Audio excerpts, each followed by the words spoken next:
Slave is not anymore on your cheek here, that you feel fresh, new, more funky, more inspired? Yes, sir. Very How much. come? Well, once you free yourself from all contractual binds, you make music differently in the studio. You're not thinking about working for someone, you're thinking about just creating for God. Well, it's not your game. You didn't make the rules, so everything comes hard. And as long as you're signed to a contract, you're going to take a minority share of the winnings. A select few of us will do well, the majority will not. So as a people, we'll be considered a minority. But stop. Let's take a moment and look at yourselves. There's nothing minor about you. You are a blessed people. You're the most talented on earth, and you are still grateful. That is why upon winning in their game, you always thank God. Tonight I would like to ask one favor of you. Imagine what we'll all be like in our own game. Peace and love for one another. Oh, I think once I started writing Slave on my face, I pretty much knew the outcome. I mean, you have to understand that that word on one's face pretty much changes the dynamic of any meeting that you're in. It looks like we'll finally be getting some answers about what really happened to Prince the day he was found lifeless in the elevator and why the authorities were so quick to close his case. There's talk of a new video which reveals Prince tried to warn us about industry giants like Diddy and Jay-Z manipulating media and people before his untimely passing. What makes this even more insane is that Jay-Z was mentioned several times in the video, and Prince had some damning stuff to say about him too. Prince had been in the industry for a minute, beefing with the biggest record label and having dealings with other notable artists. Diddy's antics in the music industry was more of like an open secret, and Prince knew too well how Diddy messed over artists to please his bosses and those label executives. But even though he knew firsthand the lengths these labels would go to maintain control and make a profit, Prince always kept it real. If he was afraid, he never let anyone see him sweat. He was warning artists from the jump not to sell their masters and get into slave contracts with the record labels. The things he was saying were risky and something most artists never dared to do. This made Prince a target.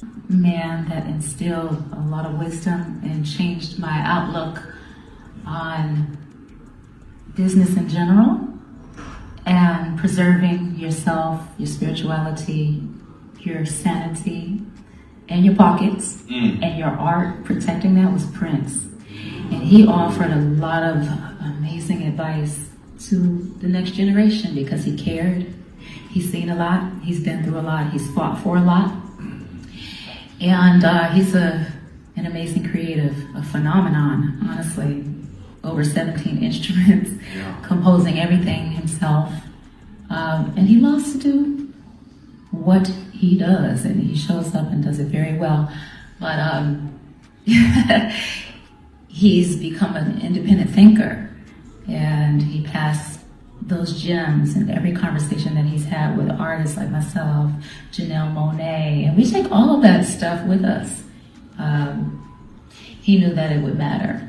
Not just ownership, but protecting and preserving what you so love, which can often get tainted in a business, you know, that is just sometimes based on numbers. Well, unfortunately, like I said, music industry isn't being run by musicians. So it's being run by accountants and lawyers.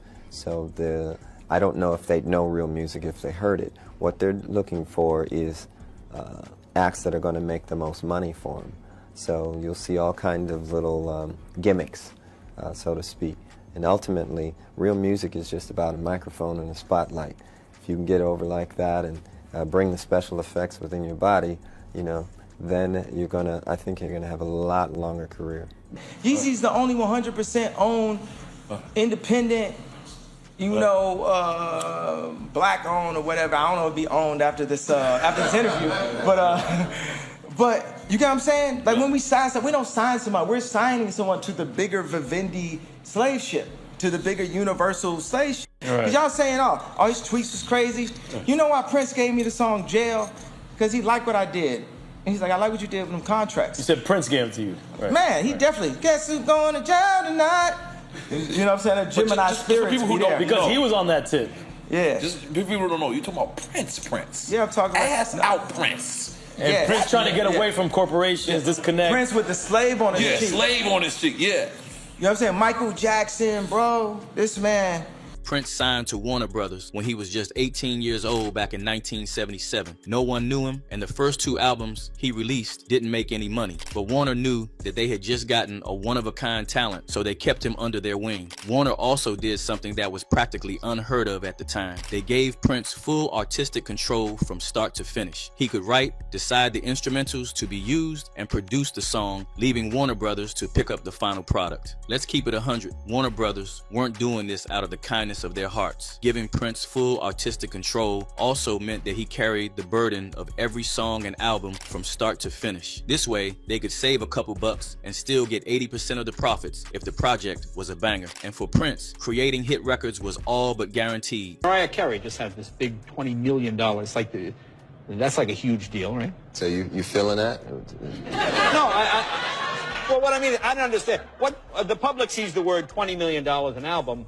Well, let's see. Do you all think that's a good deal? What, I mean, tell me why. I mean, what am I missing? Okay, let's do some math. Okay. If you do math like that? Yeah, kinda. If you sign me, Okay. you sign me to a record company, Right. or a record deal. Let's suppose you have a record company. Right. How much would you give me? The album sells for $18, right? $18. Whatever, yeah. All right. How much of that would you give me? Well, I don't know how it works. Well, no. Half? Half?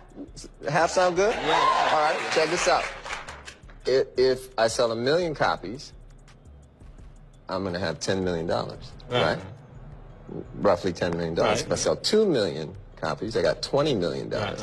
If I just sell 3 million copies, I got $30 million. Now who has the biggest record deal?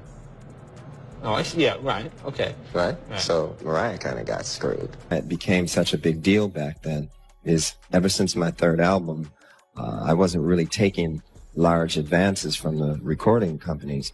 I was recording the albums myself in my own studio.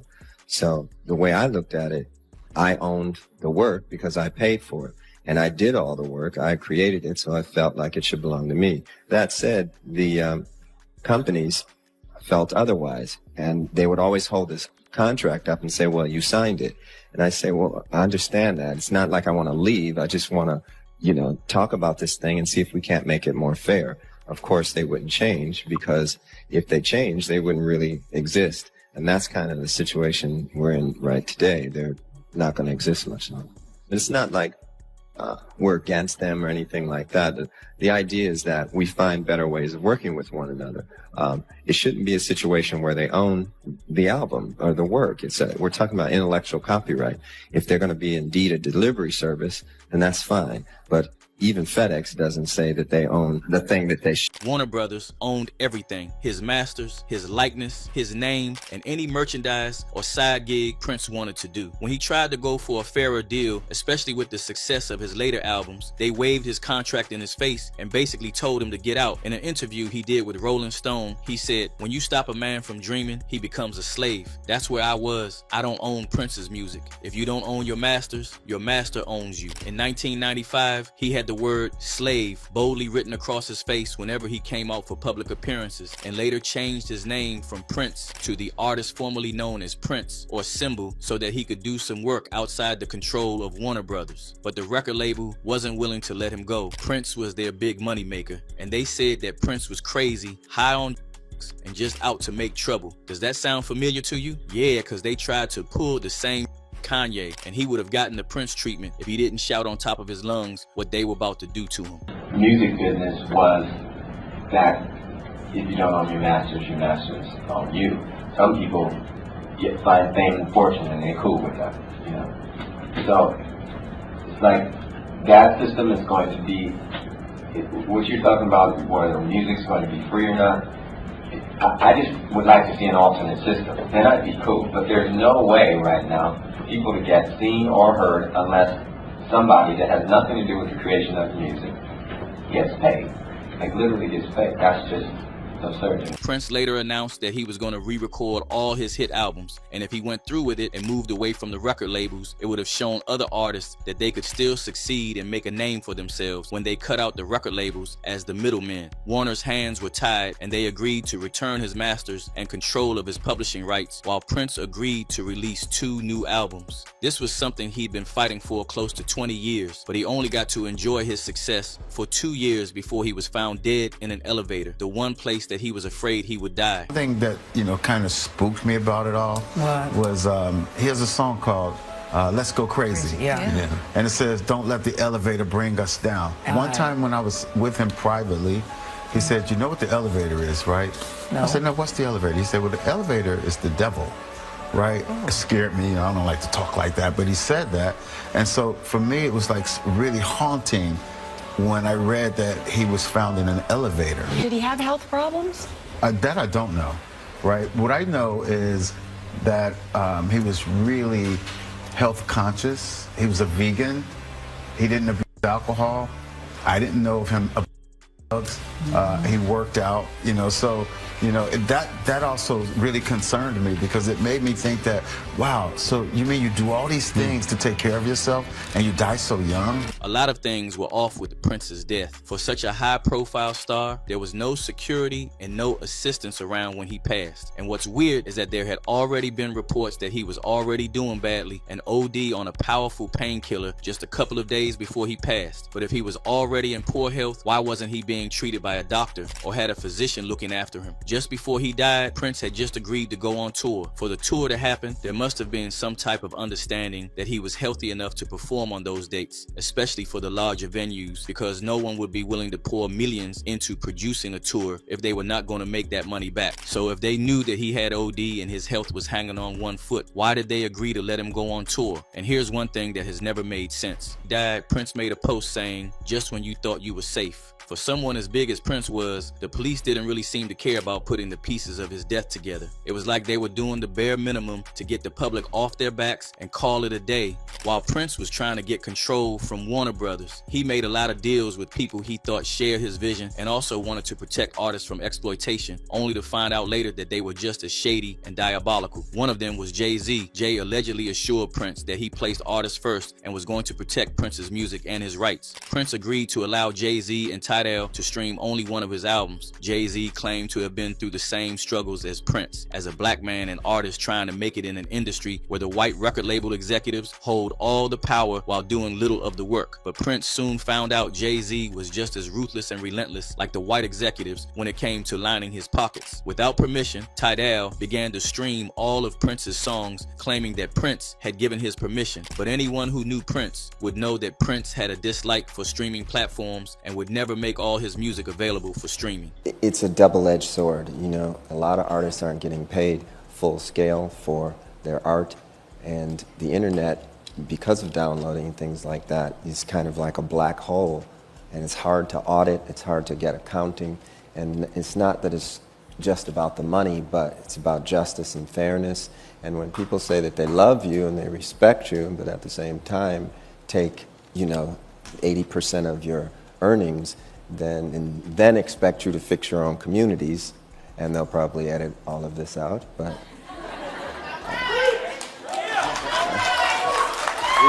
then it gets, that's the sharp part of the sword, and we're at the wrong end of it right now. Jay-Z wasn't willing to let his new cash cow go, so Prince found himself in yet another fight with another power broker. And Jay-Z allegedly wasn't fighting alone. He brought in his longtime partner and friend, Diddy. Diddy never forgives and never forgets. Prince knew exactly who Diddy was because what went down at those parties was more like an open secret in Hollywood. Those celebs were well aware of what it meant to stick around for one of Diddy's after parties. A lot of these celebrities,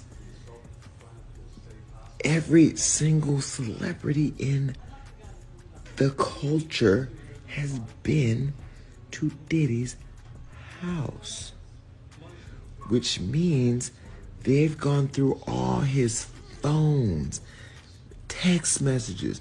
I can read you my text message to Diddy. What day is it airing on the show, on the network? Are you coming on the show? Diddy, what's this? It's all been business for me. It's been business for me. I don't have nothing inappropriate to them people because I don't deal with them like that.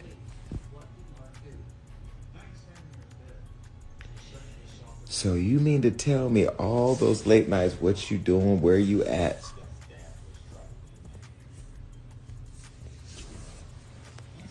I've seen Jay-Z at his house. I've seen T.D. Jakes at his house. I've seen Chris Brown at his house. I've seen Jordan Woods at his house. I've seen Travis Scott at his house. I've seen Beyonce at his house. I've seen Tiana Taylor. I've seen them all. Now, we was all in the backyard, but I've seen them all. I've seen Usher there.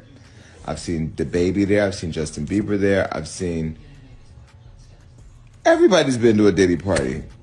I've seen Lindsay Lohan, Ashton Kutcher, Demi Moore, Tyrese, Amber Rose. I've seen them all have been there. Mary J. Blige. I've seen them all. But just because you go to a Diddy party doesn't mean that you were getting sprayed down with Vaseline and baby oil. Because I can tell you right now, ain't nobody ever sprayed me with nothing. And I don't even play around like that. Let me tell you about me. I am so private with my personal intimacy that I love the fact that my business is private. Anything I've ever made public, I've talked about it on my show. I've been pretty much an open book with the action activities, but I try to conceal the names because I don't want people bothering them. I learned as people started getting to know me, they would go track down anybody I'm involved with and then harass them. The people I deal with are private people. They don't want their business in the streets, and we ain't spraying each other down with baby oil. The same thing he spent years fighting against was the exact thing that P. Diddy was doing to his artists, and Prince couldn't stomach being around that type of person. He lent Diddy his home for one of his parties to keep the peace, but he never bothered to attend any of these parties, and reportedly warned artists, especially the younger ones, to stay away and not participate. He doesn't know. Piers, let me give you some context. Let me give you some context because I'm gonna just cut straight to it. I have been to the house parties where there have been extra police, or not police, but maybe off-duty police working in security, armed security, shutting down the entire street because there are so many people trying to get in the home. Think about it. Beyonce's on the other side of the gate. Jay-Z's on the other side of the gate. Every major celebrity, the Kardashians, on the other side of the gate. People are trying to get in that party. The first Diddy party I went to was at Prince's house. So you want to go to Prince's house to the Diddy party where Tyrese is performing and Demi Moore and Ashton Kutcher are swinging on swings. That is what's happening on the other side of the wall. And so the one thing that makes this party different than a Jamie Foxx party or any other celebrity party that wrangles a bunch of young women or guys or whatever too, is that Diddy didn't let you bring your security in the party. That is the one thing that I thought was odd because, you know, I came one time with my security and no other security other than Diddy's security is allowed to be inside the building. I mean, I saw Jay-Z and T.D. Jakes in there, every major celebrity you can think of who may or may not get along may be on the other side of that gate with no security. And so now as you see this unfold, my wonder is, well, why weren't people able to have their protection with them when they were in the room? But the one thing I will add that, you know, people don't want to talk about is Diddy is not the only person that has these parties where they have people wrangling a bunch of women and there's nobody carding at the door. There's no regulation, right? And the reason is because these guys want to have a bunch of women around. And what happens when you mix that with a bunch of liquor and other things, when the regular party goes home, what happens after everybody's gone? But Diddy saw himself as a king who could have everything and everyone at his beck and call. Remember how he was acting all fruity, begging 50 Cent to be his friend? That was the same thing he was allegedly doing to Prince, and it had him going mad that Prince was doing everything possible to keep him as far away as possible. Working with Jay-Z and Warner Brothers was Diddy's way to get back at Prince while getting a bag. There was no one Prince could really turn to in the music industry. Everyone around him tried to get him for all he was worth, and it was when he decided that he was done with the BS that he suddenly dropped death. But with things from Diddy and Jay-Z's past being brought to light, folks are not going to stop calling them out for the lives they ruined and their alleged involvement in Prince's death. Of course, they were trying to do Prince in weeks before he died. That's why his health was suddenly going bad. And of course, it's because he's a truth seeker and truth teller. Always thought it was damn strange Prince was found in the elevator. He never used it, and it was for staff and guests. He didn't like it. This is what they always do. sacrifice them for their masters and royalties. No one should sign to record labels. But I want to know what y'all think about Prince's last warning. And now that Diddy and Jay-Z are facing the heat, will we actually see some justice being served?